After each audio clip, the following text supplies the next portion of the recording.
যদি হঠাৎ পৃথিবীর সব বিদ্যুৎ 1 মিনিটের জন্য বন্ধ হয়ে যায় কী হবে ভাবুন তো। ঠিক এই মুহূর্তে পৃথিবীর প্রতিটা শহর, প্রতিটা গ্রাম, প্রতিটা বিমানবন্দর, হাসপাতাল, মোবাইল টাওয়ার, সব জায়গায় বিদ্যুৎ একসঙ্গে বন্ধ হয়ে গেলে মাত্র 1 মিনিটের জন্য আপনি কি মনে করেন এতে তেমন কিছু হবে না, নাকি 60 সেকেন্ড পৃথিবীকে বিশৃঙ্খলার দিকে ঠেলে দিতে পারে? চলুন দেখি শেষ 1 মিনিটে কি হতে পারে।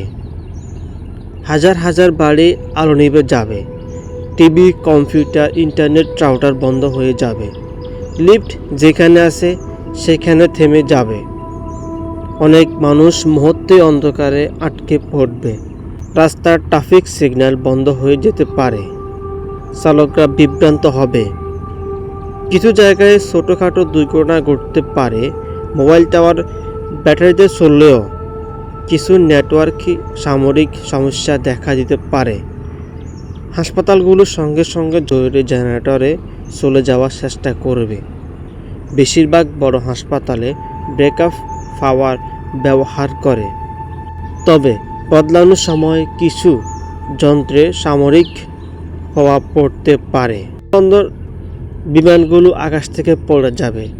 এমনটা সাধারণত হয় না, বাণিজ্যিক বিমানগুলো নিজস্ব বৈদ্যুতিক ও একাধিক ব্যাকআপ ব্যবস্থা থাকে, তবে বিমানবন্দর ও গ্রাউন্ডের অপারেশন সাময়িক বিঘ্ন ঘটতে পারে, ব্যাংক, শেয়ার বাজার ও অনলাইন লেনদেন সাময়িকভাবে থেমে যেতে পারে।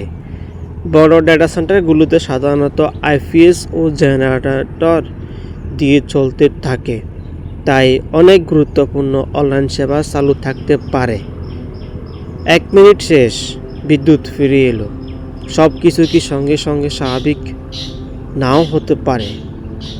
কিছু বৈদ্যুতিক যন্ত্র পুনরায় চালু হতে সময় লাগতে পারে, বিদ্যুতের গতি স্থিতিশীল করতে কিছু এলাকায় অতিরিক্ত সময় লাগতে পারে।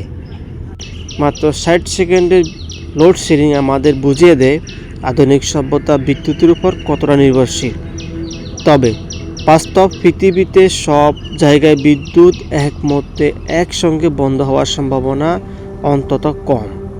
তবুও এই কল্পনাগুলো বিশ্লেষণ করে আমাদের প্রযুক্তি নির্ভর জীবনে গুরুত্বপূর্ণ সাহায্য করে। আপনার কি মনে হয় 1 মিনিট লোডশেডিংয়ে সবচেয়ে বড় ক্ষতি কোথায় হতো? আপনার মূল্যবান মন্তব্যটি কমেন্টে বলুন। আর এই ধরনের রহস্যময় ঐতিহাসিক গল্প জানতে সময়ের পর্দা চ্যানেলটি সাবস্ক্রাইব করতে ভুলবেন না।